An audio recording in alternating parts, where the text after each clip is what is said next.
Pocharam project ఇప్పుడు ఈ project గురించి తెలంగాణలో జోరుగా చర్చ సాగుతోంది. లక్షల క్యూసెక్కుల వరద ప్రవాహాన్ని సైతం తట్టుకుని బాహుబలిలా నిలిచింది ఈ ప్రాజెక్ట్. 100 ఏళ్లు పూర్తి చేసుకున్న అతి పురాతన ప్రాజెక్ట్ ఇది. నిన్న మొన్నటి వరదలకు చెక్కు చెదరకుండా నిలిచింది. ఆనాటి ఇంజనీరింగ్ ప్రతిభకు నిలువెత్తు నిదర్శనంగా నిలిచింది పోచారం ప్రాజెక్ట్. తెలంగాణలో కుండపోత వర్షాలు వరదలతో కామారెడ్డి, మెదక్ సహా పలు జిల్లాల్లో వరదలు తీవ్ర రూపం దాల్చాయి. వాగులు, వంకలు, చెరువులు, కుంటలన్నీ పొంగిపొరలాయి. అయితే పోచారం ప్రాజెక్టుకు కూడా ఇలా ఊహించని విధంగా వరద పెరిగింది. 15 రెట్ల వరద ఉధృతితో ముంచెత్తింది. ఇప్పటి ప్రాజెక్టులైతే ఒక్క దెబ్బకు కొట్టుకు వెళ్లేవే. కానీ ఇది ఆనాటి నిజాం కాలం ఇంజనీరింగ్ ప్రతిభకు నిదర్శనం.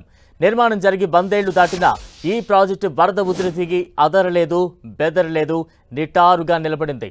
దిగువన ప్రాంతాల ప్రజల్ని, గ్రామాల్ని కాపాడింది. ఒకానొక సందర్భంలో ప్రాజెక్టుకు పక్కనే పెద్ద గండి కూడా పడింది. 100 ఏళ్ల నాటి కట్టడం కదా, కొట్టుకుపోతుందేమోనని అనుకున్నారు. ఇరిగేషన్ నిపుణులు కూడా వెళ్లి అక్కడ మరమ్మతులు చేసేందుకు ప్రయత్నించారు. కానీ అంతా ఆశ్చర్యపోయారు. 100 ఏళ్లు దాటినా ఈ ప్రాజెక్టు చాలా బలంగా వరదను ఎదురొడ్డి నిలిచింది. దీంతో అంతా ఆశ్చర్యపోయారు. తెలంగాణలో నిజాం రాజు నిర్మించిన తొలి ప్రాజెక్టు ఈ పోచారం ప్రాజెక్ట్. మెదక్ జిల్లాలో మంజీరా నదిపై 1917లో నాటి నిజాం రాజు శంకుస్థాపన చేశారు. 1922లో ప్రాజెక్టు కంప్లీట్ అయింది. అప్పట్లో 27 లక్షల రూపాయల ఖర్చుతో 2.4 టీఎంసీల సామర్థ్యంతో నిర్మించారు.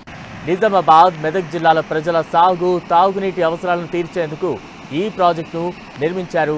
దీని కింద 10,500 ఎకరాల పంట పొలాల్ని రైతులు సాగు చేసుకుంటున్నారు. సున్నపు రాయితో నిర్మించిన ఈ ప్రాజెక్టు పొడవు 1.7 కిలోమీటర్లు. మంచిప్ప వాగుపై 21 అడుగుల ఎత్తైన కట్ట, దాని చుట్టూ 58 కిలోమీటర్ల పొడవైన కాలువలు ఈ ప్రాజెక్టు కింద తెద్దారు. మొదట 2.4 టీఎంసీల సామర్థ్యంతో నిర్మించినప్పటికీ ప్రస్తుతం పూడిక కారణంగా దీని నిల్వ సామర్థ్యం 1.8 టీఎంసీలకు పడిపోయింది. ఈ మధ్య కురిసిన భారీ వర్షాలు, వరదలతో ఏకంగా 1,82,000 క్యూసెక్కుల వరద నీరు వచ్చి చేరింది. దీంతో ఇరిగేషన్ అధికారులు, చుట్టుపక్కల గ్రామాల వాళ్లు ఆందోళనకు గురయ్యారు. ప్రాజెక్ట్ ఈ దెబ్బతో కొట్టుకుపోవడం ఖాయమనుకున్నారు. కానీ అందరి అనుమానాలని పటాపంచలు చేస్తూ చాలా స్ట్రాంగ్గా నిలబడింది పోచారం ప్రాజెక్ట్. ప్రాజెక్టు నీటి నిల్వ సామర్థ్యం 1 టీఎంసీనే. కానీ 1,82,000 క్యూసెక్కుల నీరంటే అది 15 టీఎంసీల నీటి నిల్వతో సమానం.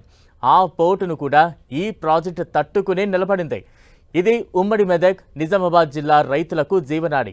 1000 ఎకరాల భూమిని తడిపే ఈ ప్రాజెక్టు భారీ వరదలను సైతం తట్టుకుని నిలబడడంతో అంతా ఊపిరి పీల్చుకున్నారు. ఇది కదా నాటి ఇంజనీరింగ్ నిపుణుల అద్భుతమని కొనియాడుతున్నారు.